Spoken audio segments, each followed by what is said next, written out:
What's up, guys? Got some Black Ops 2 LMG gameplay. Figured I would switch it up a little bit. I haven't been using the LMGs hardly at all in Black Ops 2 until just recently, and in this game, they are very balanced. I think they finally found a good spot for LMGs. In Call of Duty's defense, an LMG is very hard to balance. It's really hard to balance a gun with 100 rounds, and I don't know. I think they got it just right, though, because I think the main thing that makes the LMGs viable in this game over the other Call of Duties is the attachments. Things like the adjustable stock and the target finder have really helped the LMGs a lot. Even though they're not directly involved in just gun-on-gun balance, those two attachments really, really help the LMG more than anything else, especially the target finder, because with the target finder, it was pretty much made for the LMG.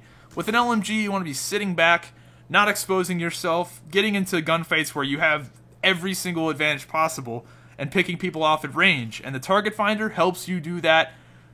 It just is a ridiculous advantage because it takes all the gun sway off. If you'll notice right here, look, my cursor, my crosshair, is not moving at all. I am like not breathing.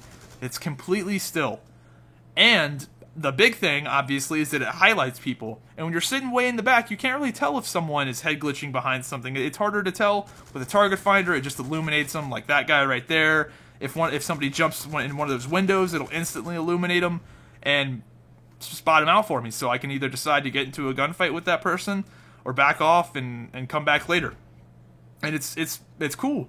Really enjoy the LMGs. So, two attachments I recommend, the stock and the target finder. Quick draw, a lot of people probably instantly throw on quick draw thinking it's a good idea. It's not a good idea. An LMG with quick draw is going to lose to anything else without quick draw. If you get into a gunfight where quick draw comes into the...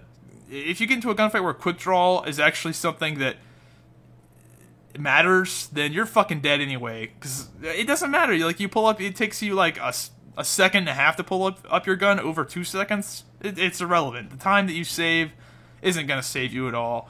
But if you're hellbent on running primary gunfighter, then I think that it's probably the best bet. So if you're going to run stock, quick draw, and target finder, then I don't know, go for it. But I don't really think it's that worth it.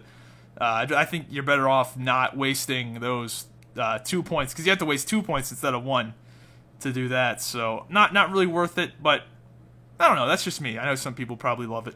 But you see right here, getting close to my kill streaks, playing defensive, and there we go, my Claymore gets me a kill, pull out my escort drone, pull out my orbital VSAT, and now I start playing a little bit more aggressively, just because I got my VSAT up, I can tell where everybody is, and why not? The game's getting ready to come to a close, might as well try to get my escort drone to do some work for me. This is one thing I really hate about this game, that was a complete step backwards from Modern Warfare 3, is that you can't have multiple kill streak loadouts for your class loadouts. In Modern Warfare 3, you could have a kill streak loadout for the class, and in Black Ops 2, they went back to the Black Ops 1 way where you only have one kill streak loadout for all 10 of your classes. That's kind of a step backwards, because I really wish I would have had a VTOL warship or something more appropriate, because my escort drone is just not very good for when you're playing defensively. Like, the escort drone is the best when you're rushing.